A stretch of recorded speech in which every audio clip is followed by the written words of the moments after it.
Proverbs chapter 3, verse 5 through 6 says, "Trust in the Lord with all of your heart and lean not on your own understanding.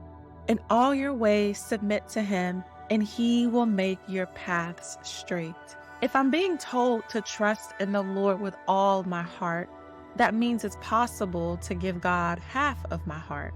So the requirement is that I trust God with all of my heart and lean not on my own understanding. That's tough. As humans, we are all guilty. We've all done it at some point or another. We believe we have it all figured out, so we don't ask God about that relationship. We don't ask God about moving to a different state. We don't ask God about taking that high-paying job. We lean into our own understanding.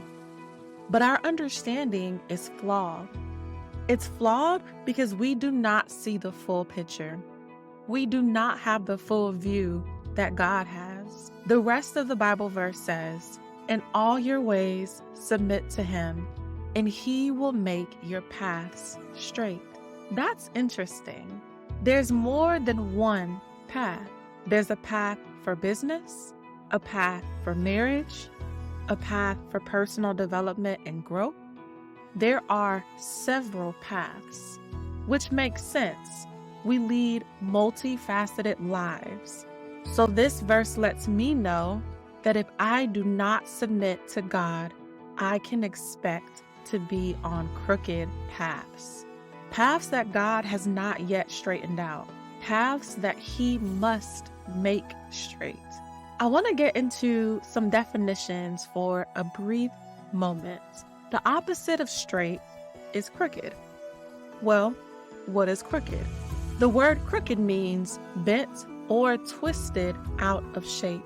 Think about a crooked road, for example.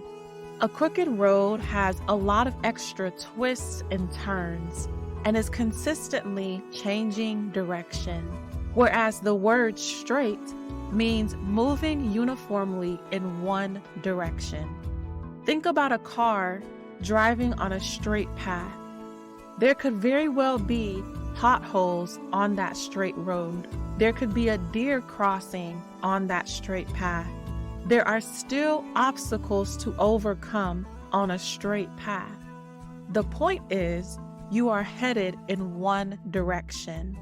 You don't bend or twist like you would on a crooked path. That, for me, is the power of this verse. I always thought a straight path meant no stress, no worries, just carefree living. And there will definitely be times like that in life. But the potency of this verse, the sheer weight of it, comes from knowing that I am on a path that God made straight, not the crooked path that I set for myself based on my limited knowledge and understanding. This verse reminds me that if I trust God with all my heart, he will make my paths straight. So when those challenges come while I am on my path, and we all know that they will come, we can rest assured knowing that we can trust the creator of our paths.